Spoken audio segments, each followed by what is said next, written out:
To log your vaccine, open the ZOE COVID Symptom Study app and begin your daily report. You should be presented with a screen titled Your COVID-19 Vaccines. If you don't see this screen, head to the App Store and make sure you've got the latest version of the app installed on your device. Pick the name of the vaccine you received from the drop-down list and select the date of your dose from the calendar. Enter the batch number of your vaccine if you know it. You'll find details on a card given to you at the time you were vaccinated. Once you've completed these steps, you'll see your vaccine record. You can edit these details and add a second dose or simply confirm your details are correct.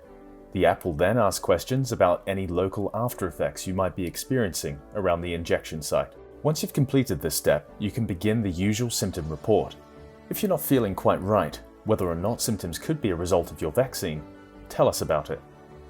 If you reported any of the symptoms associated with COVID-19 infection, even if they could have been brought on as an after effect of your vaccine, we'll invite you for a COVID-19 test via email.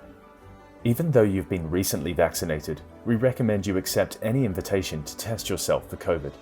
Remember, you're still vulnerable to infection for some time after your vaccination, and you should continue to take precautions and follow official guidance. Stay safe and keep logging with the ZOE COVID Symptom Study.